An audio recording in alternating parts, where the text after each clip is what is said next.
Kita akan nanti untuk akhwat yang mendengarkan recording, mohon maaf karena kita sudah berbicara dekat 10 menit, tapi susahnya lupa tekan butang record. So, I'm sorry.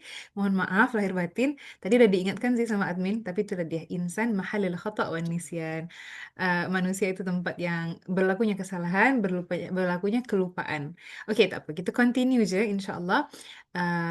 Wa awal kalamul bismillah wa salatu ala salam ala rasulillah. Jadi tadi kita berbicara tentang hakikat dunia dan ingin sekali lagi Ustaz ingatkan, mungkin kita sudah pernah belajar dan banyak-banyak kali ulang kaji bahwa dunia itu tempat taghurru wa tamurru wa tadurru, tempat yang berlakunya segala penipuan. Nampak di depan cantik, di belakang kelihatannya sangat maksudnya banyak bolong-bolong, banyak lubang-lubang, banyak yang tak sempurna. Wah, yang kedua, dunia itu tempat tamurru yang bergerak cepat, yang bukan saja dia menipu kita, kelihatan cantik tapi tidak, tapi juga dia berlaku cepat meninggalkan kita di belakang. Kemudian tadurru tempat yang akan menyakiti kita. So, kalau misalkan kita masih hidup, ada nyawa dalam badan kita, dalam jantung kita masih berdetak, dan kita merasa macam kenapa ya hidup ini capek, penat, sakit gitu. Normal karena masih checklist tiga. Yang pertama, dunia ini hari ini dah menyakitimu belum? Dunia ini hari ini dah menipu kamu belum? Dah meninggalkan kamu di belakang belum? Ya udah tuh normal. Berarti kalau kita masih berpijak dekat atas bumi Allah yang sementara ini, memang akan terjadi pada kita. Kita tak boleh lari daripada masalah. Dunia itu masalah ya juga dilihat sebagai ujian, nikmat ya juga dilihat sebagai ujian. Salahnya seorang manusia ketika dia melihat nikmat sebagai tanda, Allah cinta dekat saya, Allah sayang dekat saya. Tapi ketika dia diberikan ujian, dia langsung drop. Dia langsung macam, wah hancurlah, habislah, dunia tak nak hidup dah. Terus nak ingat mati je. Kadang-kadang kita balance emotionnya tuh susah untuk dibalance. Karena ketika dia dapat hal yang baik, kita merasa, oke, boleh keep on living. Tapi ketika kita diuji, langsung drop kan. Padahal manusia yang dinamakan seorang muslim itu perlu melihat hidupnya sama aja. Ujian diberikan sama Allah dalam bentuk nikmat, juga ujian diberikan sama Allah dalam bentuk cobaan, ujian sakit ataupun kehilangan juga ujian. Cuma untuk memakai kacamata itu, untuk memakai spek mata itu untuk melihat semua hal sama aja, perlukan kacamata ilmu. Nah, itulah yang kita usahakan pada setiap malamnya, walaupun perkumpulan kita dalam rumah ngaji kita ini cuma sebulan sekali, dan Ustaz tahu ada yang mungkin sibuk, ada yang mungkin dah malam ini udah ngantuk, Ustazah mau tidur. Tapi inilah perjuangan kita, dunia yang sementara, semoga Allah kumpulkan kita dengan orang-orang yang berniat baik, dan Allah jadikan niat kita niat-niat yang baik, sama seperti yang diniatkan oleh Rasulullah SAW. Amin ya rabbal alamin. Baik. Bismillah. Jadi kita nak sambung last week. Kok last week? Last class, last session sudah bagi homework. Ingat tak homework?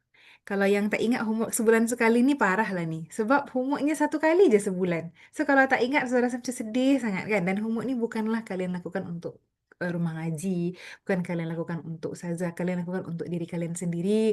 Untuk keluarga kalian. Untuk zuriat kalian. Untuk hati dan iman kalian. Ketika kalian melakukan homework, buat baca balik, revision balik, dengar balik kan. Itu adalah untuk mengingatkan diri bahwa, oh, saya nak jadi orang yang self-aware. Saya mau menjadi orang yang sentiasa sadar hakikat saya ini di mana. Saya ini sedang buat apa. Aku sudah nak tanya satu pertanyaan. Pernah tak kalian sedang melakukan kehidupan seharian lah kan? Lepas tu kira nak rehat sekejap rehat. Lepas tu tengok phone. Habis tu scrolling, scrolling, scrolling. Tak tahulah apa yang dilihat tu. Mungkin ada yang jelas, ada yang tak jelas. Maksudnya ada yang bermanfaat, ada yang tak bermanfaat kan?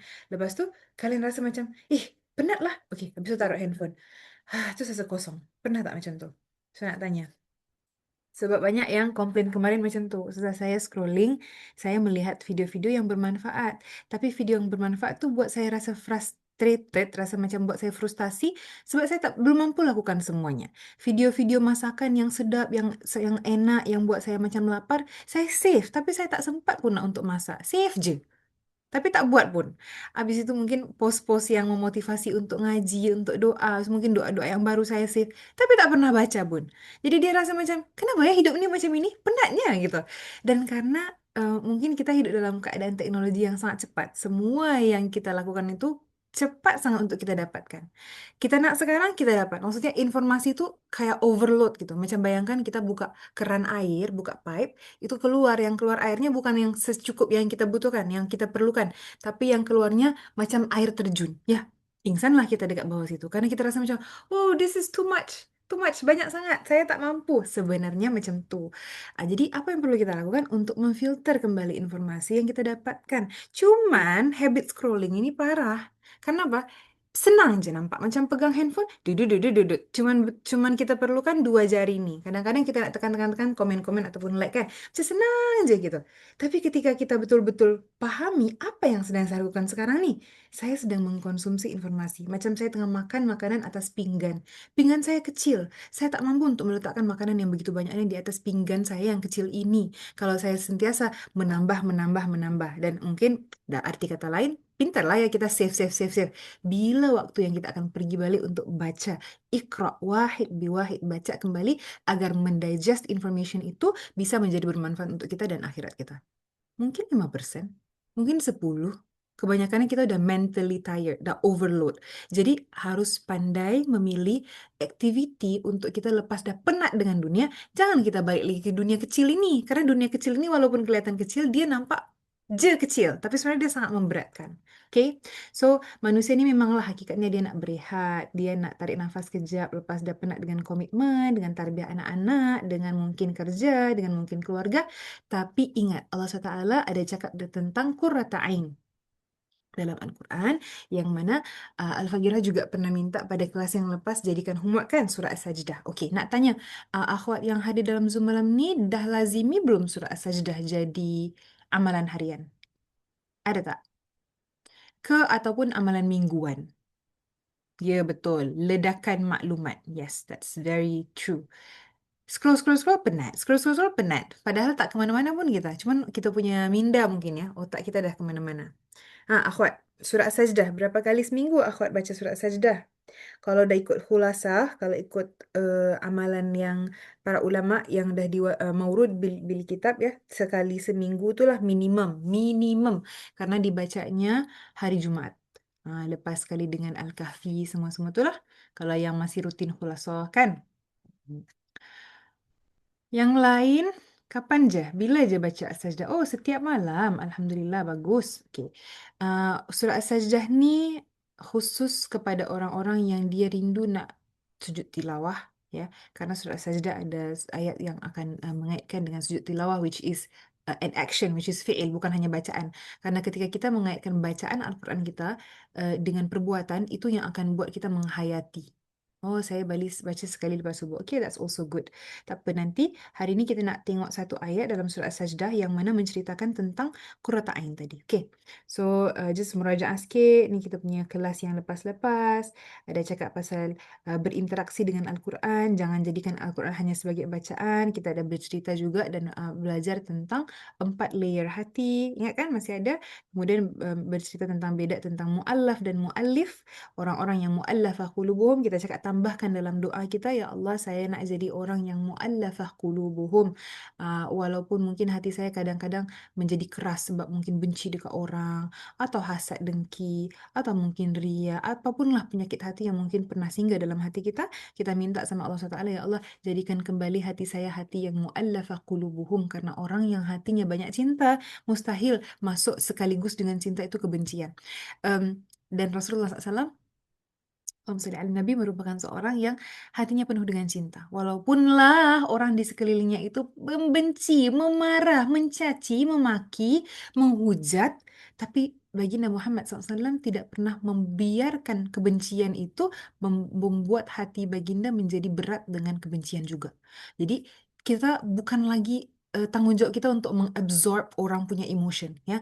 Pada zaman sekarang mungkin ada orang-orang yang dia mengkategorikan diri dia sebagai empat. Empat itu apa? Orang yang banyak merasakan apa yang orang lain rasakan. Misalkan kemarin ketika yang lagi memang berisik-berisiknya tentang genocide dekat Gaza, hari-hari kan kita scrolling di Instagram di mana-mana itu tentang orang terbunuh, orang kena bom, kepalanya putus, nauzubillah min dzalik.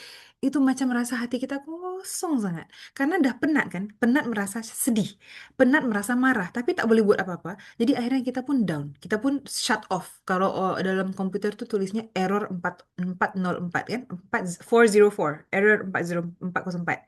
Tapi itulah poin dia tentang manusia ini, dhaifnya di situ, dia ada limit. Ma yahtamil al-insan, apa yang boleh dipikul oleh seorang manusia itu sangat limited. Dan kita harus apa ya, mengimani hal tersebut. Jangan kita macam reject. No, I can take more. I boleh. Yes, you boleh. Tapi ketika kamu memaksa dirimu, ada poin yang kamu akan merasa udah tak ada feeling dah. Dan itu bahaya. Bahaya untuk ibadah kita, bahaya untuk kita punya muamalah bersama manusia lain, bahaya untuk dua, hablum minallah dan hablum minannas. Bahaya untuk tanggung jawab khalifah kita, bahaya untuk tanggung jawab Abdullah kita. Karena kita ada dua tanggung jawab di atas muka bumi. Zaman sekarang ya, anak-anak ketika kita ditanyakan, kamu tahu tak kenapa kamu wujud? Tak tahu, emang kenapa? Gitu kan? Ya saya wujud karena untuk wujud gitu. Tak. Dan itu perlu dibincangkan dengan lebih dalam lagi. Karena zaman sekarang bukan hanya anak-anak yang boleh disalahkan untuk main handphone. Yang dia punya screen tuh depan mata macam ni aja. Kemarin Ustazah ziarah di Belanda, di Netherlands itu singgah ke salah satu teman rumahnya kawan, duduklah dekat situ dalam 2 malam, anaknya tiga-tiga laki-laki. Ya Allah itu memang Al-Fagiro nampak, lihat bagaimana ibunya itu betul-betul sayang sama anak-anaknya nih. Cuman sayangnya ibunya pun udah penat, udah capek untuk duduk berbicara lama-lama. Maksudnya kan kita di rumah orang tuh 48 jam ya. Jadi kita melihat gitu macam mana rutinitas mereka. Dan ibunya juga banyak komplain, ini anak 3 orang saya handle sendiri loh gitu. Suami saya kerja macam tuh. Oke lah. Tapi yang kasihannya, setiap anak ini ada screennya masing-masing. Anak yang paling kecil dengan handphone, anak yang paling besar dengan laptop, anak yang tengah dengan iPad yang besar. Itu wajah mereka lebih banyak melihat screen daripada melihat wajah ibunya, ayahnya, atau tamu di rumahnya. Dan subhanallah, itu kita tidak menyalahkan ibunya 100% ya, tapi mesti kita melihat apa yang boleh kita lakukan di sini. Karena yang melihat aja udah rasa macam, wah, anxious. Karena kita mau berbicara dengan anak-anak ini. Kita mau ajak mereka berbicara, nak. Mungkin cerita pasal apalah, tentang sekolah, atau tentang sirah ke, tentang, nanti Isra Mi'raj dekat beberapa minggu lagi gitu. Atau mungkin kemarin kalian ngapain pas Ma'al Hijrah. Macam mana lah, apa yang tak dapat mereka punya attention. Kita tidak bisa menembus mereka punya connection ataupun perhubungan dengan gadget yang ada di depan mereka. Nah, maka di situ kita doakan juga untuk anak-anak kita, ya Allah jadikan bukan saya saja mu'allafah qulubuhum, tapi juga kepada zuriat saya. Yang belum kawin pun boleh doa untuk suami yang akan datang. Kalau tak suami kat dunia, suami kat syurga nanti. Yang belum dah kawin lama, belum punya anak, boleh doakan untuk bakal zuriat. Ya Allah, saya dan keluarga saya, dan belum terlambat untuk ibu ayah saya. Mungkin saya merasa mereka keras komunikasinya, ya kan? Komunikasi mereka dengan saya tuh macam, wih asik bergaduh je dengan mak ni. Bercakap je sikit bergaduh gitu kan. Ya udah doa. Nah, ini doa ini penting sekali karena ayat ini ketika kita belajar kemarin, kita bukan hanya belajar tentang Ibnu Qayyim Al-Jauziyah adalah penulis buku ini, kita bukan. Kita belajar bahwa muallif itu adalah orang yang Allah sudah lembutkan dulu hatinya biar dia boleh menulis. Banyak orang di dunia menulis buku, tapi buku yang dia tulis tak bermanfaat untuk orang lain. Ataupun ketika dibaca dia macam, okay, I mean nothing special about it, right? But orang yang ketika dia berbicara daripada hati, itu akan masuk ke hati. Itu adalah fitrah. Dan setiap manusia dia punya fitrah masing-masing. Nah, sekarang studi yang dilakukan di tahun 2025 berbicara bahwa orang-orang yang sekarang perlu disalahkan bukan lagi anak-anak dan bukan lagi cuma orang tua ketika dia memberikan anaknya gadget. Tapi ada disconnect dekat situ karena ketika seorang ibu atau seorang ayah dia memegang gadget di depan handphone, anaknya akan merasa disconnect dengan ibu dan ayahnya. Jadi sekarang ada dua problem. Anak dengan gadget, ibu ataupun ayah dengan gadget. Nah, ketika misalkan nih ada yang mungkin ngajar ke dekat sini, ada student kan, kemudian cikgunya dekat dalam kelas, dia tengah tengok handphone. Studentnya nak tanya pertanyaan kat cikgunya. Mungkin kali pertama, kali kedua dia masih, cikgu ini apa ya? Tapi walaupun cikgu dengan handphone, misalkan cikgu tengah tengok handphone, student ni nak tanya, cikgu ni macam mana? Cikgu, kejap, kejap, kejap, kejap, kejap, cikgu tengah tengok ni sekejap, sekejap Lepas tu, studentnya dah merasa dekat situ macam, tak apalah, tanya orang lain je lah. Misalkan kayak gitu ya. Kali kedua, kali ketiga, kali kelima, kali ke-10. Dah akan tak ada inisiasi. Dia dah tak akan initiate untuk bertanya kepada orang yang dia tahu akan tidak memberikan jawaban secara langsung kepada dia. Kadang anak itu ataupun student itu ataupun murid itu ataupun kita cakap murid sebab dalam bahasa Arab kita sebutkan sebagai orang yang menginginkan sesuatu ya. Dalam bahasa Arab masuk murid itu adalah arada yuridu, orang yang nak something. Sebab tu kalau dalam bahasa Arab kita cakap uridu ustazah ataupun ya ummi ataupun ya abi, uridu an adhaba ilal hammam, saya nak. Okey, makanya kita dah reframe. Minda kita bukan kita ingat, oh murid tu yang dekat sekolah je. Tak. Kalau saya nak makan hari ini, saya pun jadi murid. ya kan? Dan kita sebenarnya semuanya murid maradatillah. Kita semuanya adalah orang yang menginginkan ridho Allah. Kita nak something dalam hidup ini. Manusia tak ada yang tak nak something. You pergi jumpa siapa-siapa, muslim tak muslim, laki perempuan, tua muda, what do you want in life? Dia mesti akan jawab, saya nak, nanti dia akan bagi list. Banyaknya sih yang dia nak. Manusia kayak gitu. Keinginannya akan selalu bertambah, bukan berkurang. Jadi, si murid ini tadi, siapapun yang ingin berkomunikasi dengan kita, mungkin kalau dalam hubungan suami dengan istri, istri nak cakap dengan suami, suami nak cakap dengan istri kan. Ketika kita nak cakap dengan orang tuh, tapi orang tuh tengah sibuk, dia akan otomatis merasa disconnect. Nah, jadi ini adalah studi yang dilakukan di tahun 2025 dan bercerita tentang macam mana orang-orang di zaman sekarang dia ditarbiyah dengan attention yang tak ada. Nah, jadi macam kalau kamu dapat pun apa dapat pun perhatian itu cuman sisa. Cuman saki-baki perhatian. Dan akhirnya semua orang dah tak nak bercakap dengan dengan lawan bicaranya. Dia hanya merasa bahwa udahlah cukuplah dengan handphone. Apa lagi yang saya perlukan? Saya dah ada semuanya di dalam handphone ini gitu. Dan itulah bahayanya. Jadi kita memang harus lagi dan lagi melatih diri kita untuk meletakkan handphone kita di samping, gadget kita letakkan dia jauh-jauh karena bahaya kalau kita menjadi orang yang senantiasa berpegang kepada teknologi. Bahkan teknologi ini sendiri pun tak mampu untuk membantu kita menaikkan iman kita yang ada, menaikkan kita punya nafsu yang ada dengan dunia ni. Wal'iyazbillah min zalik. Sebab memang seriously it's very scary. Ya. Kemarin saya pernah ada berbicara juga lah tentang mu'allaf dan mu'allif nih. Dan sebenarnya hati kita akan semakin keras ketika kita meletakkan diri kita, pandangan kita, keinginan kita seutuhnya pada dunia dan merasa macam ada competition macam oh dia belum ada itu dia dah ada tuh saya belum ada saya perlu ada apa yang dia ada padahal rezeki yang Allah dah tentukan untuk masing-masing manusia itu dah tetap ya jadi oke nama studinya saya baru ketemu Technoference jadi type nanti boleh baca sendirilah masing-masing kalau ada yang ingin bacakan dengan lebih lanjut tentang perkara ini. Ini studi yang dilakukan di University of Wollongong dekat Australia tentang digital distraction tapi lebih kepada parental sih. Parental digital distraction. Dan umat Islam ini sentiasa perlu ikra. Tak perlulah cakap, oh tapi studi itu tak Islami Ustazah. It's no problem. Yang penting kalau kita bisa mengaplikasikan itu agar akhirat kita lebih ter eh, improve ya, maksudnya terbaiki. Kita memperbaiki kualitas akhirat kita karena akhirat kita bermula dengan orang di sekeliling kita yang paling kita ketemu hari-hari, keluarga kita, suami kita, anak-anak kita. Kemudian barulah sahabat di luar, kemudian barulah umat Rasulullah SAW, kemudian barulah dunia. Jadi memang harus dimulai dari dalam. Dan karena subhanallah dalam setiap rumah sudah ada nih gadget yang menjadi em, apa tuh jarum pertama untuk memulai fitnah, ada kat situlah kita kena pandai untuk menjaga diri kita daripada fitnah walaupun fitnah itu sudah masuk dalam rumah kita sendiri ya. Dan jadi banyaklah study nih yang Technoference yang sudah tulis dekat dalam chat box tuh itu memang kalau kalian baca itu kayaknya pengen nangis sebab yang ketemu dengan hal ini adalah orang non muslim. Maksudnya mereka masih bisa mengikro, mereka yang mengikro untuk mendapatkan hasil studi yang agar bisa menaikkan kualitas hidup mereka. Dan mereka tak ada pikiran akhirat. Kita harusnya karena kita ada pikiran akhirat, jadi kita harus ada sentiasa usaha tiap hari apa yang saya boleh buat hari ini agar saya bisa untuk melembutkan lagi hati saya, jangan sampai hati saya dikeraskan oleh dunia. Sebab mungkin kita nampak macam biasa je. Allah kan kita cuma lagi balas message Ustazah. Kita kan lagi tengah meeting. Masalah setiap waktu saya nak tengok wajah anak saya. Iya, betul. Kita faham hakikat itu. Akan tetapi awareness ya. Ini adalah hal yang paling penting lah dalam hati seorang manusia, orang muslim, orang yang beriman, dia harus ada kesadaran diri. Itu je. Kesadaran bahwa bahwa dia itu perlu dikoreksi. Hari itu ada something yang dia perlu buat agar dia tidak adanya di tempat yang sama saja. Macam itu. Oke.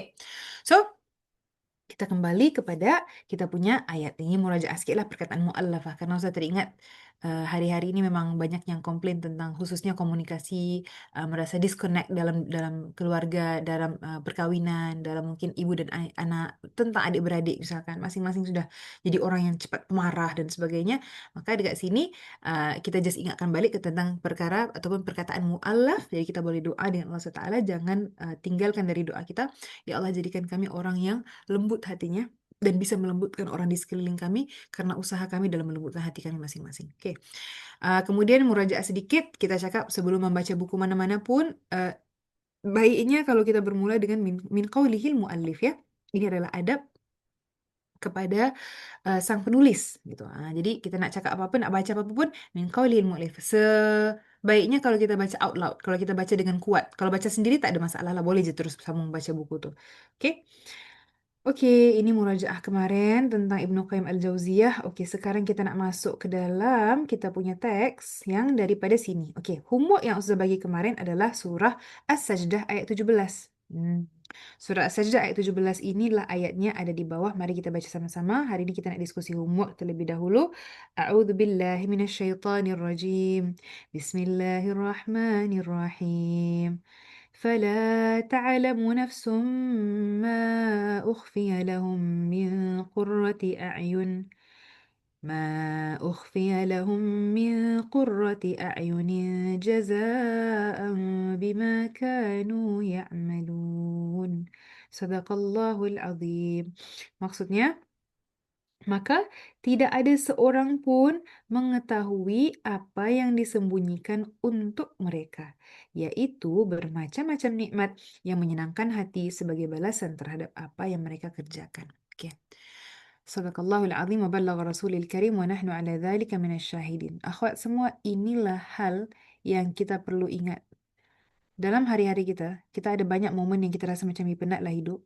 Ini je ke hidup saya? Ini je ke hidup saya? Ini je ke apa yang saya lakukan sebenarnya? Jadi banyak momen-momen yang mungkin kita rasakan, yang kita rasa macam hidup saya ni macam ni je, tak bergerak-gerak pun. Orang lain dah kemana-mana. Itu lagi perbandingan, ya kan? Orang kata comparison is the thief of joy. Kalau kita bandingkan hidup kita dengan orang lain, kita akan rasa hidup kita memang kurang, memang tak ada apa. Tapi kalau kita lihat hidup orang lain, wow, dia ada A, B, C, D sampai Z.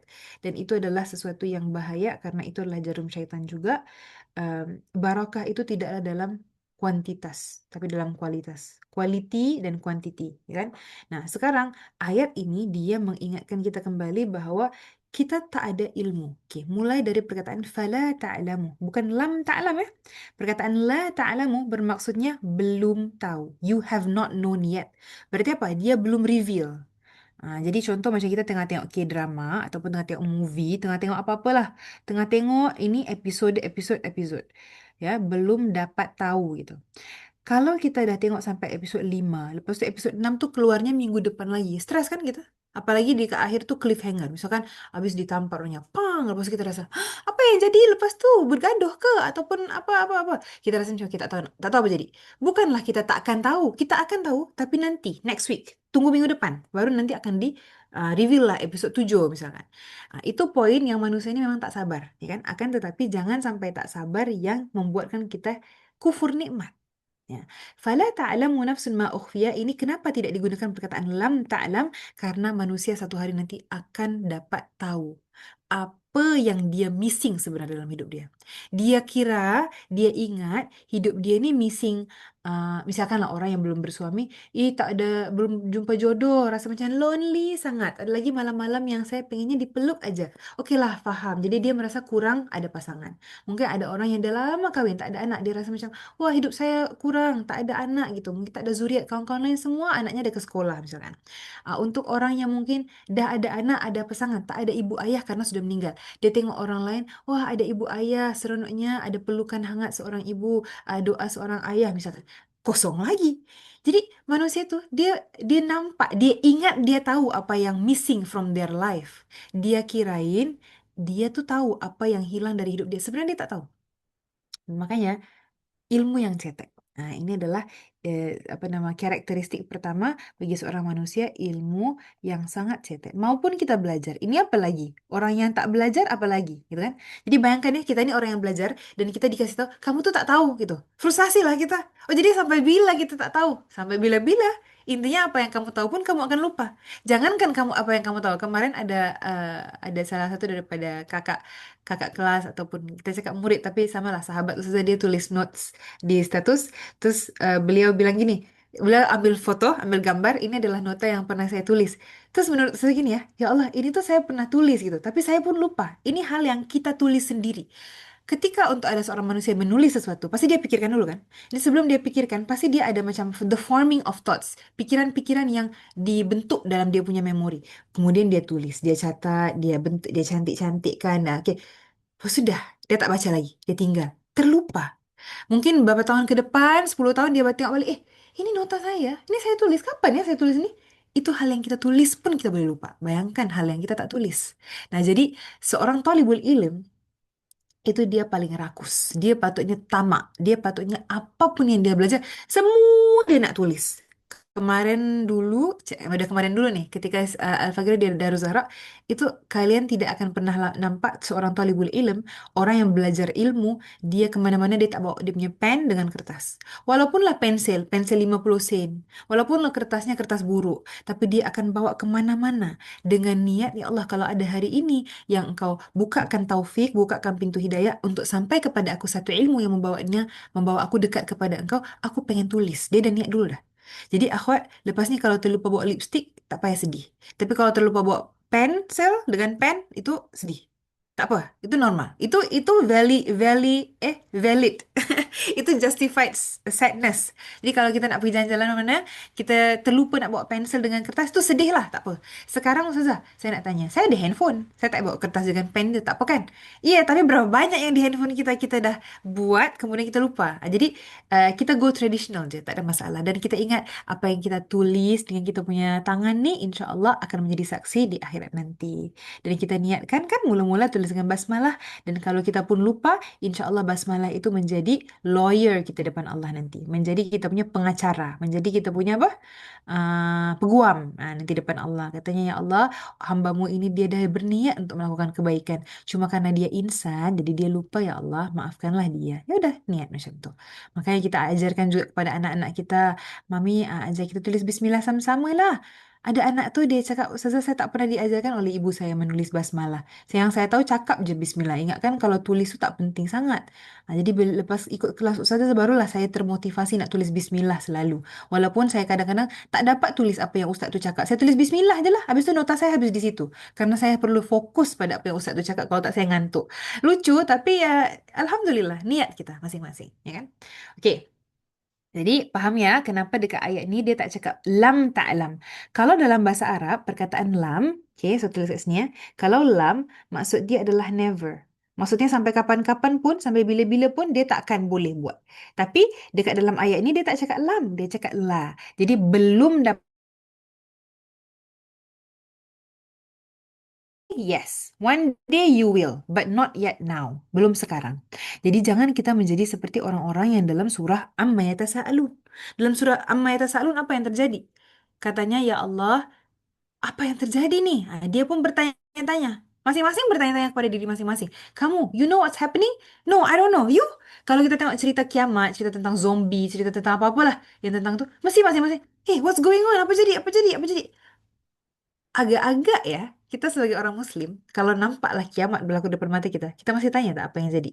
Tanya, apalagi orang yang tak pernah ada ilmu. Padahal kita tahu sebagai hakikat, dan kita mengimani itu, kita meyakini itu bahwa kiamat akan berlaku. Tapi ketika kiamat berlaku depan mata, na'udzubillah min dzalik, semoga kita tak tergolong dalam kalangan orang yang hidup sampai hari kiamat.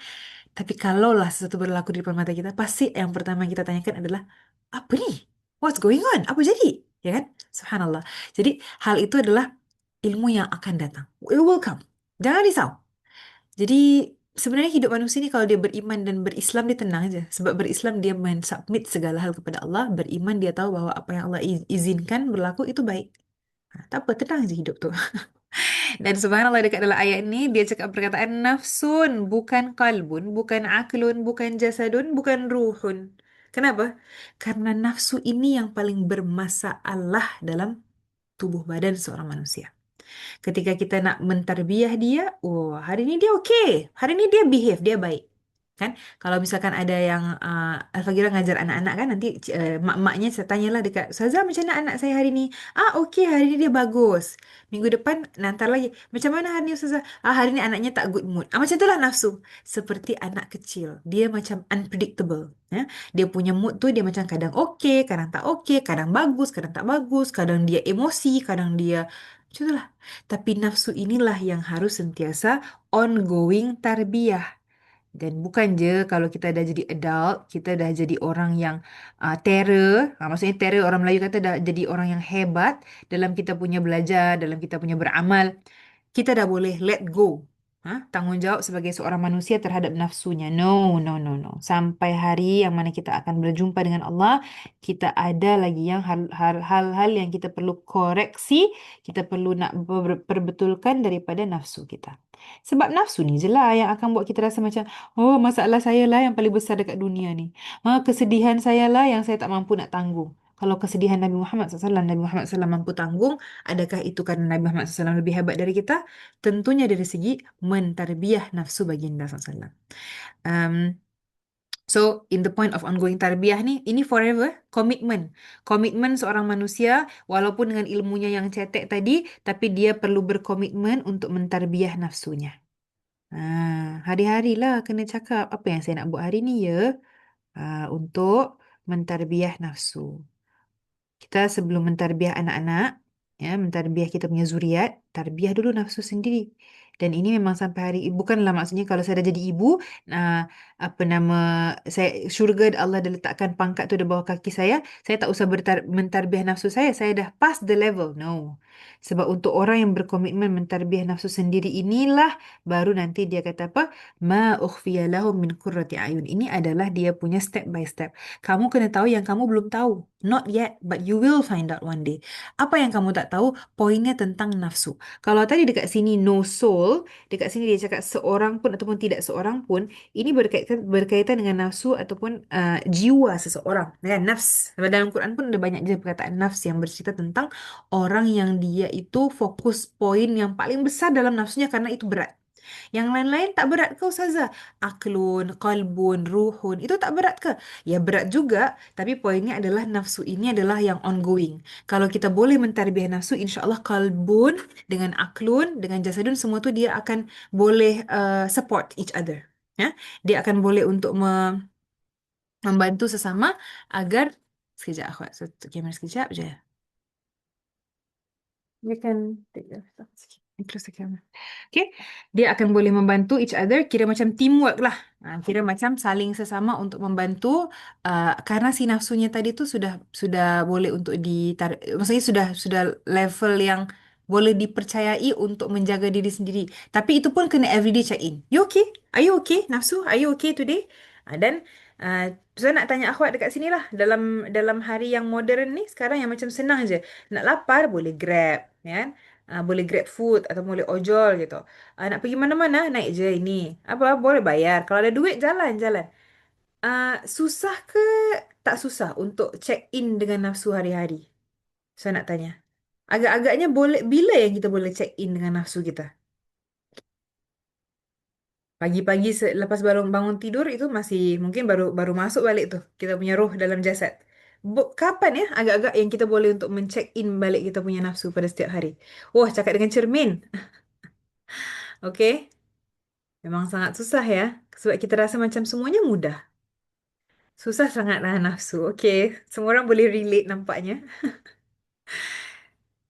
Susah nahan nafsu makan. Allah. Puasa kan. Puasa tu pun yang memang akan buat dia punya nafsu tu akan rasa macam, hari ni puasa lagi. Tapi sebenarnya betul lah, puasa tu memang akan sangat mentarbiah. Tengoklah orang pada bulan Ramadan. Mungkin dia still kelaparan, kehausan, tapi dia tak heran sangat lah macam mana hari-hari biasanya. Kadang-kadang bila kita tanya craving tu bila lah makin teruk. Craving tu sebenarnya yang makin teruk masa di luar bulan Ramadan. Betul tak? Masa bulan Ramadan craving, tapi macam, okay, dah tahu tak boleh makan. Nak macam mana kan? So, subhanallah, kita memang kena komitmen. Ini kita kena macam sign kontrak dengan diri sendiri. Hari ni, mula daripada 17 hari bulan Januari 2026, saya sudah ada komitmen untuk mentarbiah nafsu saya sendiri. Kemarin, ada murid ustazah yang cakap, Ustazah, saya bulan ni, saya dah janji dengan diri saya tak akan beli apa-apa daripada Shopee. Sama sekali. Saya perlu ke, saya tak perlu ke, saya nak cuba dulu. Saya nak try. Dia cakap, okay, good luck. Bitaufik wan najah, tengok macam mana. Akhir bulan dia kata, Ustazah, Alhamdulillah. Walaupun ada hari-hari yang saya marah sangat dengan diri saya sendiri. Kenapalah saya buat komitmen macam tu. Tapi dia bantu saya untuk melihat bahawa memang akhirnya tak adakan apa yang saya bawa, yang saya boleh beli ni, saya tak akan bawa masuk kubur. Jadi kalau menurut saya, menurut saya mula-mula ekstrim sih cara dia nak mentarbiah nafsu dia. Tapi Masya Allah, maksudnya ya ijtihad dia juga, usaha dia juga gitu. Kemudian ada murid Ustazah juga yang cakap, saya tak mau terima hadiah daripada siapa-siapa. Itu juga saya merasa macam Masya Allah, dia punya cara untuk mentarbiah nafsu dia tuh Masya Allah. Kemudian ada yang cakap saya tak nak terima pujian daripada siapa-siapa. Tahu terima pujian macam mana kalau telinga kita kan dah terbuka. Kalau orang puji ya kita cakap apa? Bismillah, Masya Allah. Okey. Tapi tak lebih-lebih. Karena ada hal-hal akhwat dalam hidup ni yang merosakkan kita punya usaha ataupun komitmen mentarbiah nafsu ni. Salah satu daripada hal itu adalah menyukai pujian dari orang lain. Siapa je tak suka pujian kan? Kalau orang puji pastilah kita rasa macam, oh ya tak adalah, you lagi comel. Masya Allah, Masya Allah. Tapi dalam hati teringat-ingat pujian tu. Ha? Kita rasa macam terngiang-ngiang gitu. Ya orang tu puji saya. Siapa lagi ya yang akan puji saya? Itu memang subhanallah salah satu hal yang memang akan menggugat emosi kita. Tapi ya sedikit sebanyak kita kurangkanlah semampunya. Dan itu masing-masing hanya tahu di antara Allah dan di antara dirinya sendiri je.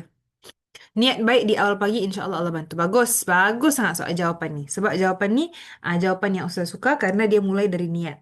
Yang kita niat, ya Allah, semoga hari ini saya dapat menahan nafsu saya. Saya niat, ya Allah, hari ini saya nak tahan nafsu saya. Gitu. Okay. Dan akhirnya akhwat, dekat tengah ayat ni kita cakap pasal ukhfiya lahum. Ukhfiya lahum ini bermaksud apa? Disembunyikan daripada mereka. Ketika Allah menyembunyikan beberapa hal daripada hambanya, tidaklah karena Allah menginginkan yang buruk-buruk, akan tetapi karena Allah menginginkan hanya yang baik-baik, yang indah-indah, yang cantik-cantik.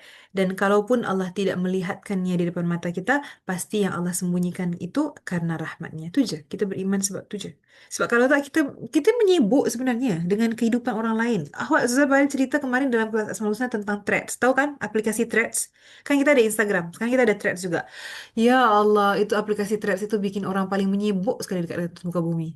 Kita sibuk nak tahu apa dia buat, dia makan dekat mana, dia ni cakap apa, oh dia ni ada, ni. Oh dia ada drama, dia bergaduh dengan orang ini. Dan subhanallah kemarin itu Ustazah download balik Threads karena mau baca message daripada seorang akhwat dia ada problem tentang haid. Jadi dia nak minta tolong hitungkan Ustazah haid bla bla bla. Ni dia period, dia tak period, kapan yang solat, kapan yang istihadah, kapan yang nifas. Okey lah. Tapi tak tahu kenapa dia message dekat Threads. Apalah, saya download, saya tengok dia punya message, kemudian saya nak uninstall. Sebelum Ustazah uninstall itu aplikasi Threads, ada yang keluar. Itu cerita tentang sang pasangan ini dengan dia ini bercerai, habis itu dia ni, ya Allah, kita langsung pada momen itu saya langsung istighfar, ya Allah. Saya tak nak tahu nih, tapi kenapa dia muncul depan mata saya? Dan ketika kita terbaca sedikit, pasti kita macam, apa yang dah jadi? Gitu kan? Tak boleh. Itu susah sangat. Apalagi kita sudah dengan aplikasi yang semua orang boleh bercakap, semua orang boleh memberi fatwa, semua orang boleh memberi pendapat masing-masing. Tapi tak semua pendapat itu adalah bermanfaat untuk dibaca, untuk diambil kira, untuk diberikan masa kita walaupun beberapa detik, beberapa saat. Bahaya. Hmm. Memanglah uninstall je. Kalau yang tak mampu tu tak mungkin uninstall je. Sekarang ni bukan lagi poin-poin yang kita alah tapi saya nak buat in my free time. Pada hakikatnya kita semua tak ada free time lah. Sebab waktu yang kita gunakan untuk istirahat itu pun ada hak Allah SWT dalam situ. Okay. Ustazah Afwan kurang keluar konteks macam mana tentang Perang Dunia Ketiga yang tentang viral Amerika menyerang Iran. Ustaz tak boleh bagi pendapat sebab Ustaz bukan ahli politik. Sebab apa? Ustaz tak tahu apa yang mereka bincangkan dalam tempat-tempat tu. Tapi kita doakan je. Pendapat Ustaz adalah memang dunia akan sentiasa dalam keadaan yang berbolak-balik. Kadang dia okey, kadang dia tak okey. Tapi yang kita boleh mampu lakukan adalah yang dalam kita punya diri sendiri. Nak baca tentang politik tak ada masalah. Tapi ketika kita baca dan kita tambah merasa frustasi, tambah merasa helpless, tambah merasa tak boleh buat apa-apa, di situ kita dah dhayi'il waqt, membuang waktu. Khalas. Doakan lillahi ta'ala, ya Allah, Allahumma ikfinal bala qabla nuzulihi minas sama, ya Allah, keluarkan kami daripada bala musibah ataupun cukupkan kami. Kalau ada bala musibah yang berlaku, jangan sampai dekat kami. Dan sebelum turun dari langit bala musibah itu, naikkan balik, ya Allah. Kami tak mau. Kalau boleh, ya Allah, tolonglah. Itu doa hari Selasa. Kalau dalam khulasah lah, tentang politik-politik ni memang saya tak ambil pot sangat. Maksudnya saya tak suami lah kadang-kadang dia suka baca kan. Saya kata apa baca tentang apa tu? Dia kata "Oh, tentang ni, negara ni dengan negara ni." Memang bagus untuk ambil tahu apa yang berlaku di atas muka bumi, tapi ada limit. Secukupnya aja. Sebab apa? Banyak lagi hal yang kita belum tahu dan banyak lagi hal yang belum kita sempat lakukan. Yang kita dah tahu tak buat, gitu kan? Jadi kalau misalkan Allah takdirkan untuk Perang Dunia Ketiga, ya itulah yang khair. Karena apa? Semua yang berlaku itu dah melalui filter Allah. Jadi kalau cuma filter saya aja, mungkin saya hanya pilih apa yang saya rasa bagus. Tapi Allah membuat keputusan atas apa yang Allah tahu itu bagus. Itu lain ya. Saya tak komen banyak lah. Baik. Okay, last sekali akhwat. Ini adalah part yang banyak disebutkan dalam Quran. Yang manusia itu dia baca, dia macam rasa biasa-biasa je. Tapi kita kalau baca ini, kita perlu bergetar hati kita. Kenapa? Sebab jaza'an bima kanu ya'malun. Hari ini buat apa je? Ya kan? Selalunya kalau ada orang yang tanya, mungkin suami isteri dia tak jumpa satu hari, lepas tu dia kata, how was your day? Gitu kan? Macam mana harimu hari ini? Bagaimana harimu hari ini? Gitu. Apa yang kamu dah lakukan hari ini? Kadang kita rasa macam kita tak lakukan apa-apa. Tapi dalam setiap saat kita, sama ada kita bernafas, sama ada kita berpikir, sama ada kita mengetik, type, type, type, type, sama ada kita menulis, kita membaca, apa benda pun yang kita buat itu adalah dia ada jaza. Nah, jaza ini adalah balasan. So, bayangkanlah setiap perkara yang kita buat akan dibalas.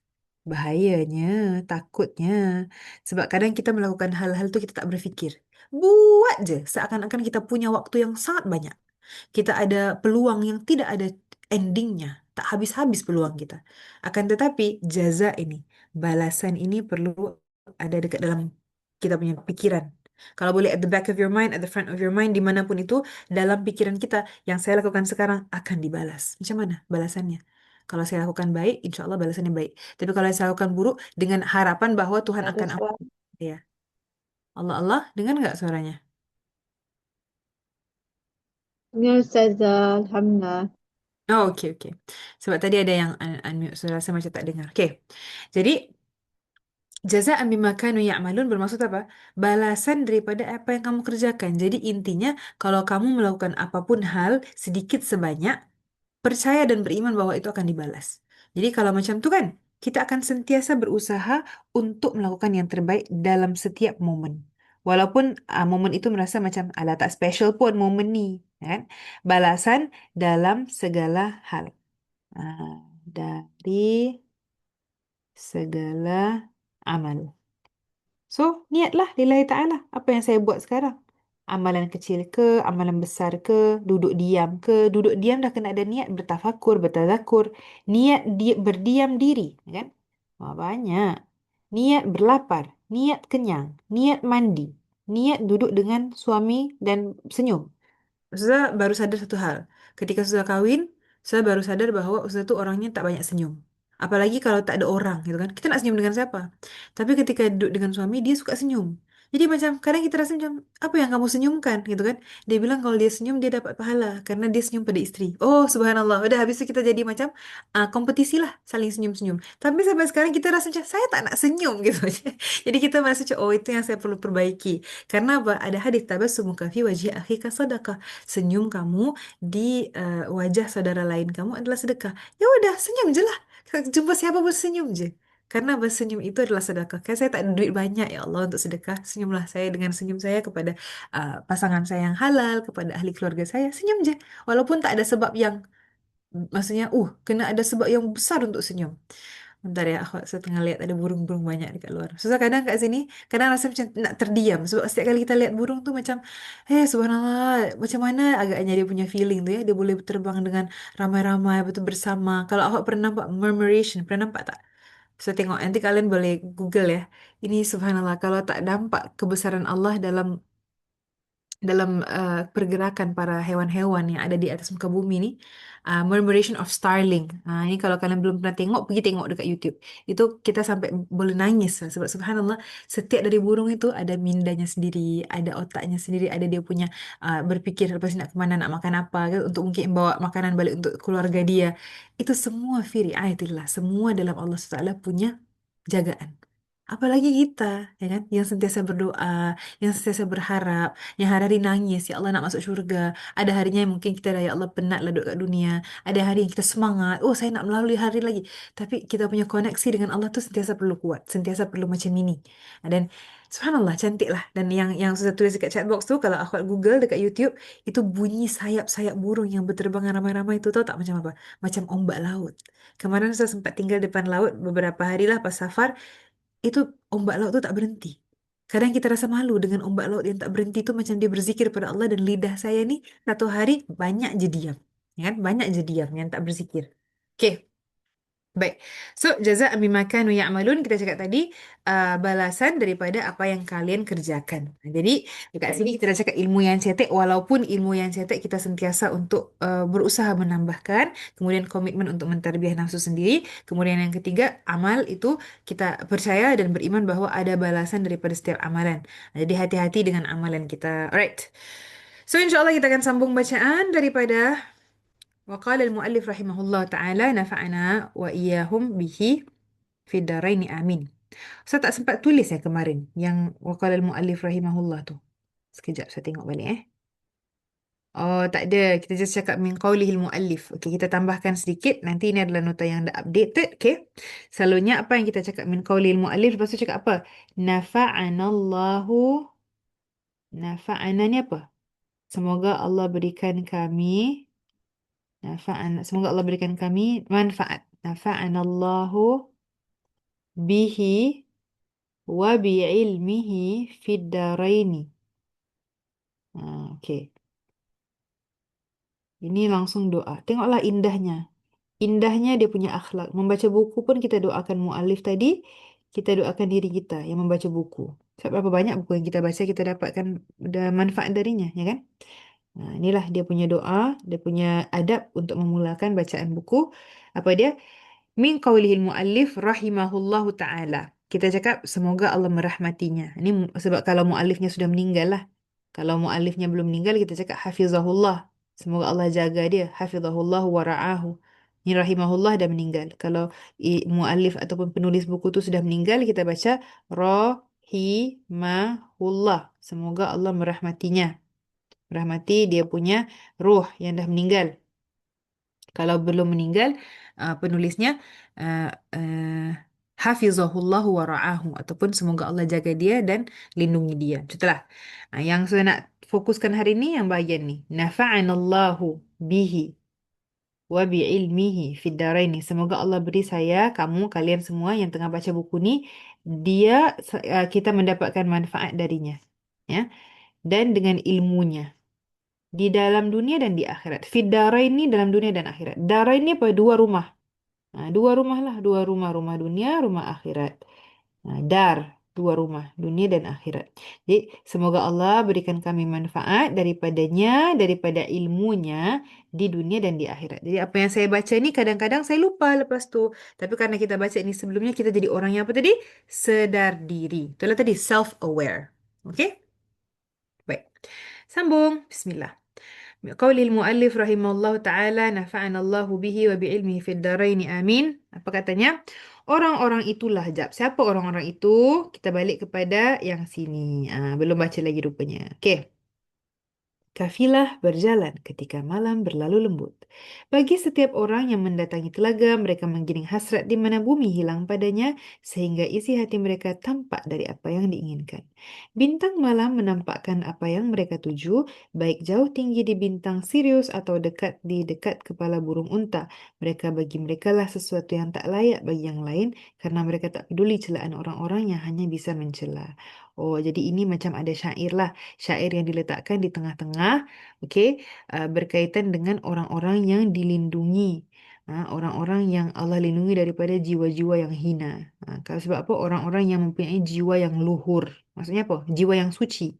Maksudnya kalau orang yang dia ada jiwa yang suci, insya-Allah dia akan dapat tujuan yang mulia. Which is apa tadilah? Qurrata a'yun bercerita tentang orang-orang yang Allah sembunyikan bagi mereka hal-hal indah. Kat dunia ni nampak hal yang buruk je, nampak hal yang menakutkan je. Adalah dia punya apa?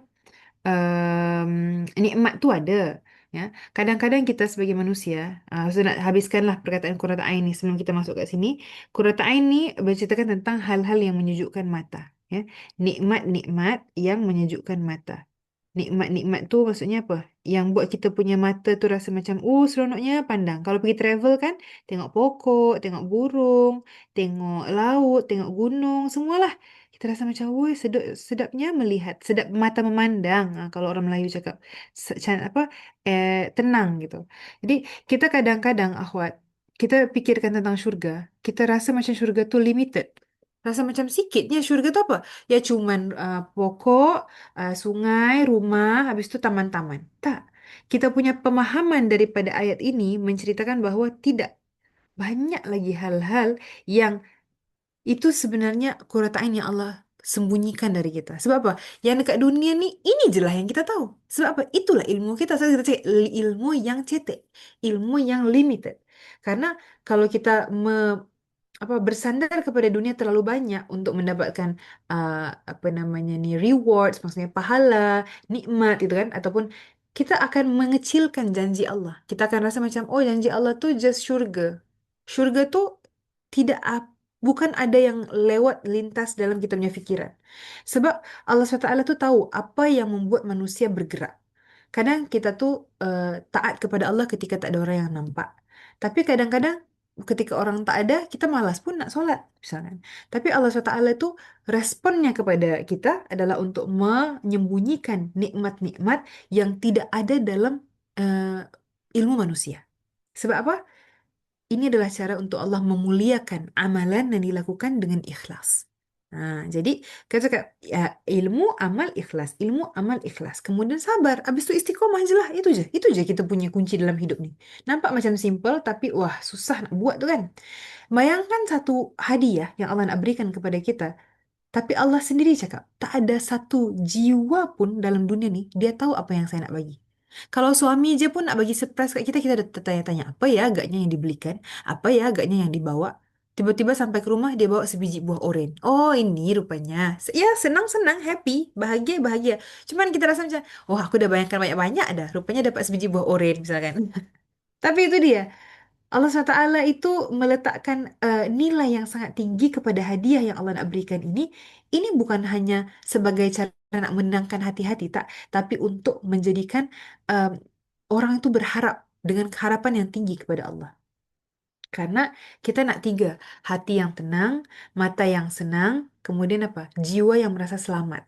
Ya kan? Mata yang seronoknya gitu. Sebab kadang banyak kali kita pergi holiday, kita rasa macam kita plan. Plan buat A, B, C, D, pagi-pagi bangunnya dah lambat, lepas tu anak-anak lambat siap, lepas tu suami akhirnya kita tak senang dalam travel tu, padahal duit dah keluar banyak dah. Jadi ini adalah realitas hidup. Mungkin karena kita rasa kita nak pergi holiday supaya nak happy, tapi balik dari holiday dapatnya penat. Kan misalkan. Jadi tak apalah. Yang penting seorang manusia dia tahu bahawa dia punya pengorbanan-pengorbanan yang ada dalam hidup ni taklah banyak sangat kalau dibandingkan dengan rahmat yang Allah nak bagi kepada kita dengan begitu banyaknya. Tapi untuk orang-orang yang baca ayat ini, kalau dia jadi orang-orang yang rugi, maksudnya apa? Dia akan merasa give up. Nak buat benda baik, dia rasa give up. Tak apalah, nak buat macam mana? Tak worth it buat benda ni. Sebab apa? Saya tak dapat balasan, orang tak cakap thank you. Dia hanya buat kalau dia nampak resultnya cepat. Dia nampak benda tu, oh ini ada hasil ni, saya nak buat sekarang. Sebab apa? Saya nak dapat hasil sekarang. Dia tak ada sabar. Kan? Dan orang-orang itulah dia akan rugi. Kalau dia baca ayat ni, dia tak faham bahawa ada qurrata ain, nikmat yang menunjukkan mata, menenangkan hati, membuat kita tenang, yang Allah dah siapkan untuk kita. Satu orang kat dunia pun tak tahu nikmat tu macam mana. Jadi tak boleh dibayangkan. Ya Allah, ayat ini sebenarnya cukup untuk kita, akhwat. Kalau kita betul-betul fokus kepada ayat ini, kita tak akan rasa apapun yang kita hilang dekat dunia ni, tak ada apa sangatlah. Allah dah siapkan untuk saya qurrata ain. Allah dah siapkan untuk saya, keluarga saya, orang-orang yang saya sayang, semuanya kita ada bagian daripada qurrata ain itu. Jadi, doalah dekat Allah, bukan hanya jadi orang yang mu'allaf qulubuhum, tapi juga orang yang layak menerima qurrata ain dari Rasulullah SAW, daripada Allah SWT. Kemudian, hati yang senang, hati yang tenang, mata yang senang, kemudian jiwa yang, siapa yang lupa tadi? Jiwa yang menang kot. Apa yang saya cakap tadi ya? Nanti tengok recording. Allahumma salli ala Muhammad. Mata yang senang, maksudnya senang mandang. Hati yang tenang. Jiwa yang tenang juga lah kot. Kenapa hati yang tenang? Jiwa kot saya cakap tadi. Maksudnya jiwa yang rasa macam selamat. Jiwa yang selamat. Saya cakap tadi. Jiwa yang selamat. Oh, Zarina. Sorry. Jadi, akhwat, tambah lagi list doa ya. Ada orang yang mungkin kata, oh saya nak bagi nama anak Qurrata Ain lah Ustazah lepas ni. Sebab punya kawan ada nama Qurrata Ain. Jadi saya rasa macam memang betul-betul lah kita dekat dunia ni banyak sangat benda yang kita rasa nak kena dapat. Tak dapat mengamuk, tak dapat marah, tak dapat rasa sedih. Jadi tak apalah, it's okay, let go. Sebab apa? In the end, kalau kita betul-betul faham apa yang Allah dah janjikan ni, tak heran. Apa pun kat dunia nak hilang, tak heran. Nak mahal macam mana ke, nak Hebat macam itu hanyalah dunia, hanyalah bagian dari dunia, ya macam tu. Jadi ayat ni sebenarnya dia mengajarkan kita apa? Sabar dalam ibadah. Sebab ada orang yang kalau dia tak sabar dalam beribadah, dia akan rasa ibadah dia berat. Padahal kalau nak bandingkan dengan qurrata ain yang Allah dah titipkan untuk kita dekat syurga, malulah kita. Kita dengan ibadah yang tak khusyuk, lepas tu kita dengan kadang-kadang rasa macam penat kan, rasa disiplin tu, usaha saya tak ada siapa yang lihat misalnya. Nah, jadi Allah tu sedang mensiapkan untuk kita semua nikmat yang kita sendiri tak faham nikmat tu macam mana. Jadi boleh minta lah. Boleh bayangkan tapi bayangan kita tu pun very limited gitu ya. Jadi kalau kita melakukan amal ibadah dalam keadaan bersenyap-senyap, dalam keadaan orang lain tak tahu, orang lain tak nampak, kita punya pahala pun sendiri kita yang dapat. Nah, gitu. Jadi tak apa, insya Allah walaupun kita punya struggle, kita punya ujian banyak berat, orang tak nampak. Tapi bayangkan kesenangan, kebahagiaan yang Allah ciptakan, yang Allah siapkan untuk kita tu, kita pun tak boleh nak bayangkan macam mana indahnya. Okey? InsyaAllah Ta'ala, Allahumma ja'alna minhum. Bacalah doa tu. Okey? Allahumma ja'alna minhum. Lepas baca ayat ni, cakap apa? Jaza'an bima kanu ya'malun. Kita titipkan sekali doa. Allahumma ja'alna minhum. Ya Allah, jadikan kami di kalangan orang-orang yang layak untuk mendapatkan nikmat ini. Nikmat qurrata ayun ini. Okey? Okey. Dan kita pun doa. Ustazah punya Umi selalu doakan, ya Allah jadikan anak-anakku qurratain untuk Rasulullah SAW. Nah, itu doa. Untuk doa untuk diri sendiri. Ya Allah jadikan saya qurratain untuk Rasulullah SAW. Minta mak ayah kita, ibu ayah doakan saya untuk jadi qurratain untuk Rasulullah SAW. Saya nak menjadi penyejuk mata untuk Rasulullah SAW. Kalau doa itu kita minta, mustahil kita melakukan hal-hal yang buruk. Betul? Rasulullah SAW tak mungkin untuk menjadikan orang yang melakukan hal-hal yang buruk qurratain untuk baginda. Betul?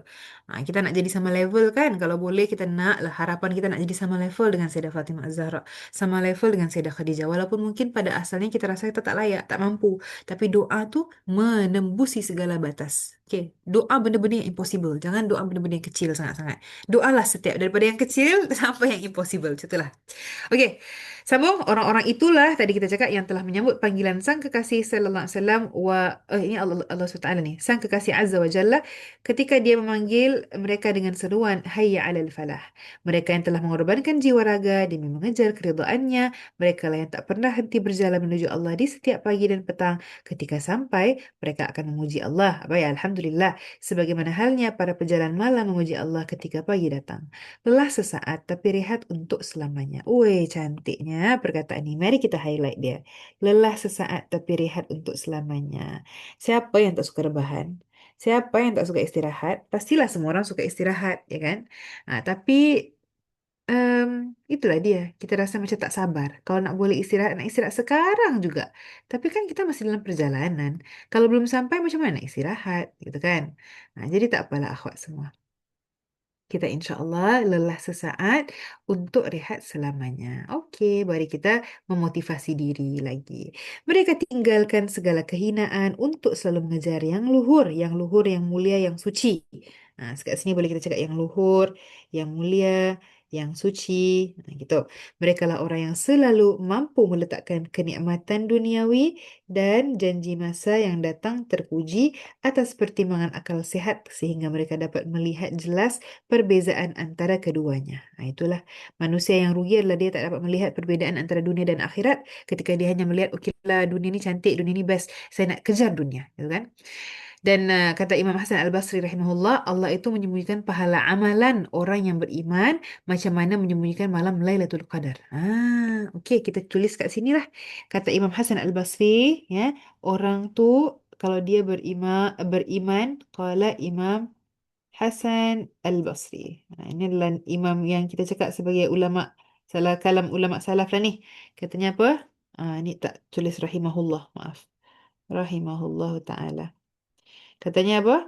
Allah SWT menyembunyikan pahala amalan orang beriman. Okay, Allah tu sembunyikan pahala orang beriman. Ni tak ada kat sini lah, saya tulis tambahan. Macam mana Allah sembunyikan malam Lailatul Qadar. Jadi pahala dia tak nampak dekat mata orang lain. Kalau dia beriman, iman dia pun tak dapat kita lihat, betul? Sebagaimana disembunyikan malam Lailatul Qadar.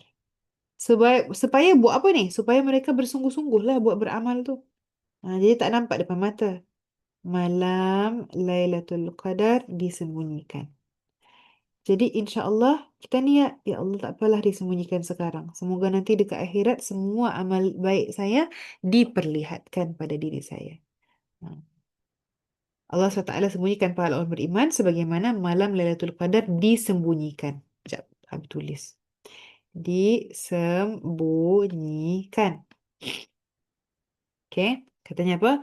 Agar ada sungguh-sungguh dalam beramal. Sungguh-sungguh dalam beramal. Nah, jadi kita tak apalah pahala yang kita buat mungkin selama ini tak nampak, tapi itulah dia hakikat kalau misalkan ayat tadi sebutkan ganjaran disembunyikan agar hamba itu terus beramal tanpa bergantung pada apa yang terlihat. Dia bayangkan macam inilah, akhwat kan ada masing-masing bank account kan. Dalam bank account tu ada uang saving, betul. Jadi tiap kali mungkin dalam setiap minggu kita tengok berapa ya uang saving saya, tinggal berapa ya? Dah habis, dah kurang. Jadi kita akan merasa selamat. Kalau macam, oh dah ada dah, cukup dah saya punya amalan. Ataupun, kurang. Jadi dekat situ kita tak tahu. India kita tak tahu. Kita buat je lah, buat je sebanyak mungkin. Sebab kurang, dihapus, ditambah, dikali ganda, itu kita tak tahu. Jadi insya Allah kita berhusnuzan dengan Allah SWT. Dan cantiknya dekat situ, sebab kita husnuzan, Allah berikan kita lebih daripada apa yang kita inginkan. Ataupun yang kita harapkan. Insya Allah Ta'ala. Sambung sikit lagi. Sudah tahu semua dah mengantuk. Merekalah orang-orang yang mampu melihat bahawa seburuk-buruk kebodohan adalah menjual kehidupan sejahtera yang abadi dengan kenikmatan sesaat yang ketika syahwat padanya telah terlampiaskan, yang tersisa hanyalah kesengsaraan berkepanjangan. Wal iyazbillah min dzalik. Ya Allah. Ya Rabbi, Allahumma hdina jami'an. Sebenarnya, hari-hari penuh kenikmatan dari hidup seorang hamba sejak kelahiran sampai kematiannya hanyalah bagaikan awan tipis di musim kemarau yang muncul. Munculnya sebentar sebelum kemudian lenyap, atau seperti fata morgana di padang pasir yang langsung hilang ketika dihampiri. Nampak je cantik kan? Kemarin ada salah satu daripada Instagram couple yang Ustazah punya teman lah, dia follow. Dia cakap, saya sedih lah. Kenapa? Sebab Instagram couple tu dia break up, dia cerai gitu. Padahal kan kita nampak dia romantis, kita nampak dia saling sayang suami dan isteri tu. Itulah dia, kita tak pernah tahu apa yang berlaku di sebalik skrin. Orang nampak tunjuk cantik, orang nampak tunjuk handsome, nampak tunjuk bahagia, travel kemana-mana misalkan, ataupun romantis gitu. Tapi rupanya hari-hari dia bergaduh dekat rumah. Hari-hari tidur satu katil macam tidur dengan musuh misalkan. Nauzubillah min dzalik, kita tak pernah tahu. Makanya disebutkan dekat sini perkataan fata morgana. Disebutkan apa? Seperti awan tipis. So daripada jauh nampak cantik, tapi ketika kita dekat, wal iyazbillah min dzalik, kita rasa macam, ini je. Jadi tak apalah, intinya mungkin kalau kita punya amalan tu tak nampak, dapatnya yang penat-penat je. Kan saya pernah cakap, kalau melakukan kebaikan, kebaikan itu dia kekal. Penat itu dia hilang. Tapi kalau kita melakukan kejahatan, kejahatan itu dia kekal, penat itu pun hilang. Tapi penat itu pun akan datang ketika kita ingat bahwa, oh, aku dah melakukan kejahatan dan penyesalannya abadi. Waliyazbillah min dzalik. Sikit lagi, 2 minit lagi insya Allah kita tutup. Kita baca sedikit surah yang seterusnya, Asy-Syu'ara ayat 205 sampai 207. أعوذ بالله من الشيطان الرجيم بسم الله الرحمن الرحيم أفرأيت إن متعناهم سنين ثم جاءهم ما كانوا يوعدون ما أغنى عنهم ما كانوا يمتعون صدق الله العظيم. Maka bagaimana pendapatmu jika kami berikan kepada mereka kenikmatan yang hidup bertahun-tahun? Kemudian datang kepada mereka azab yang telah diancamkan kepada mereka. Niscaya tidak berguna lagi bagi mereka apa yang kalian ataupun mereka selalu menikmatinya. Waliyazubillah min zalik. So, memang buku ni nak bagi tahu bahawa ada banyak hal-hal dalam kehidupan yang bila kita nikmati dia, kita rasa kenikmatan dia tu boleh last forever. Itulah nama dia, dunia yang menipu. Padahal sudah diancamkan, azab yang diancamkan. Malaikat pun sebenarnya akhwat, dia akan heran. Di depan apa nama neraka kan ada malaikat yang menjaga, kan malaikat Malik dan Ridwan kan menjaga neraka dan syurga kan. Subhanallah, malaikat tu sebelum orang masuk dalam neraka, dia heran, dia tanya kepada manusia, kamu tak dapat warning ke? Kamu tak dapat ke apa namanya peringatan dulu masa dekat dunia? Masa kamu boleh sampai dekat sini? Bang, kamu tak pernah diingatkan, gitu katanya. Jadi manusia itu pun dia cakap, tak, saya pernah diingatkan, tapi saya buat tak tahu. Jadi dekat situlah penyesalan yang paling besar sebab dia pernah pernah diingatkan, pernah dibagi tahu. Ya, tapi dekat situ dia lupa. Dan akhirnya dia lalai, dan akhirnya dia tak ingat, dan akhirnya dia menyesal. Waliyazubillah, semoga Allah lindungi kita daripada penyesalan selama-lamanya. 205 sampai 207. Kalau yang nak check sebab ni dia punya tulisan tak clear sangat. Sebenarnya di Quran surah Asy-Syu'ara. Okey. Sikit lagi, barang siapa mendapatkan pahala yang didampakannya, tentu seakan-akan tidak berkurang sedikit pun daripada umurnya, sebagaimana yang dikhawatirkan olehnya. Sayyidina Umar ibn Khattab radhiyallahu anhu pernah menggambarkan hal ini dalam sebaik syair yang berbunyi, seakan umurmu sama sekali tidak berkurang sedikit pun jika kau telah meraih apa yang engkau dambakan. Allahumma ja'alna minhum. Ini syair je, tapi kita cakap Sayyidina Umar bagi tahu, kalaulah kamu ni hidup dekat dunia 100 tahun, 100 tahun kamu tuh macam tak kurang. Sebab apa? Rasa macam, tak, macam sekejap je. Macam, rasa macam sekejap je hidup dekat dunia ni. Sebab apa? Apa yang kita dah dapatkan daripada apa yang Allah janjikan, itu yang kita uh, dambakan. Dambakan apa? Yang kita inginkan lah. So sebenarnya boleh list down ke Allah SWT. List down apa yang saya nak ya Allah, saya nak ketenangan hati. Apa yang sekiranya syurga list. Kita panggil dia list down. Apalah yang saya nak dalam syurga. Dan bayangkan nanti ketika kita tengok list tu balik, rupanya tak rupanya yang saya inginkan tak banyak pun ya sebenarnya. Kemarin akhwat, saya tutup dengan kisah ni. Ni bolehlah syurga list ni. Buat dengan anak-anak, buat dengan suami. Apa yang saya nak dalam syurga. Mungkin kita nampak macam skema. Tapi sayang bila seorang anak dia cakap, kemarin saya ada student beritahu, saya rasa macam dekat syurga tu je lah. Dapat rumah, dapat kereta, apa lagi. Ya Allah, sebegitu ceteknya kita punya pandangan kepada syurga sebab apa yang saya tahu dalam dunia ni, itu je. Jadi subhanallah, kita kena tanamkan dalam hati masing-masing harapan yang tinggi kepada syurga. Okay? So, list down apa syurga list kita. Nanti insyaAllah next class kita akan sama baca daripada sini. Saya nak tutup dengan satu anekdot yang kemarin saya pernah baca.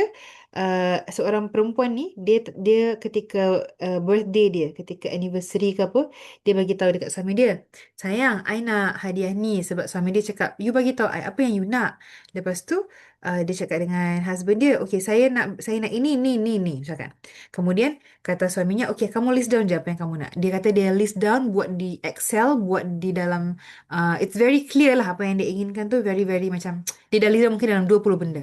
Ketika itu hari yang ulang tahun dia datang, suami dia belikan dia semua 20 hal tu. Tapi bukan cuma itu, suaminya tambahkan lagi. Sayang, ini hadiah yang you minta, tapi ada lagi hadiah yang I belikan tapi bukan yang inilah yang bukan you minta, just tambahan yang sampingan. Yang si wanita ini dia menangis. Menangis kebahagiaannya sangat-sangat lah. Karena dia bilang, wah begitu green flagnya suami saya. Green flag maksudnya apa? Begitu bahagianya saya mendapat suami yang dia faham. Mungkin hal yang saya inginkan tuh, saya malu nak list down semua. Tapi saya list down apa yang ini je lah.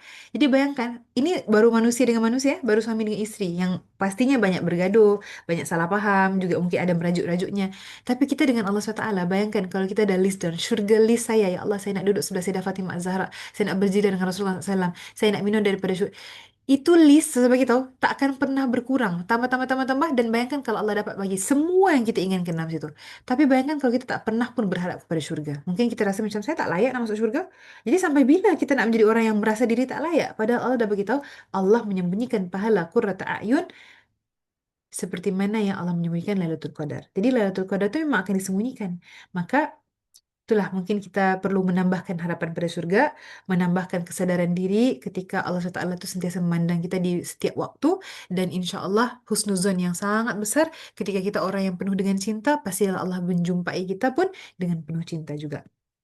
InsyaAllah sampai situ dulu kelas pada malam ini. Mohon maaf sudah lebih dari waktu yang sepatutnya. Tapi saya sangat-sangat happy dapat berjumpa dengan antum semua lagi. Alhamdulillah. Semoga Allah jaga kalian semua. Semoga Allah panjangkan niat yang baik menjadi taufik. Semoga Allah berikan kekuatan dalam setiap amalan. Semoga Allah letakkan sakinah, mawaddah dan rahmah dalam setiap muamalah dan khususnya dalam rumah tangga masing-masing dengan anak masing-masing. Semoga semua anak-anak kalian, zuriat kalian menjadi qurrata ain untuk Rasulullah SAW, untuk Sayyidah Fatimah Az-Zahra dan juga qurrata ain untuk ibu ayahnya. Kita tutup dulu dengan tasbih kafarah dan surat Al-Asr. A'udzubillahi minasyaitonirrajim. Bismillahirrahmanirrahim. Wal 'asri innal insana lafi khusr illa alladhina amanu wa 'amilus salihati wa tawasaw bil haqqi wa tawasaw bis sabr. Subhanakallahumma wa bihamdika asyhadu an la ilaha illa anta astaghfiruka wa atubu ilaik. Mohon maaf zahir batin. Akhwat semua, insyaAllah kita jumpa lagi pada kelas akan datang. Jangan lupa Sekali sebulan je kelas ni. So, rajin-rajin, okay? Buat homework, insyaAllah. Okay. Assalamualaikum semua. Maaf zahir batin. Admin? Alhamdulillahirrahmanirrahim. Jazakallah khair kasir untuk Ustazah dan kepada para ummahat, para akhwat semua yang sudah hadir. Ustazah, jangan lupa recordnya dimatikan ya Ustazah. Oh yes, I will be stopping now. Thank you. Jazakumullah khair.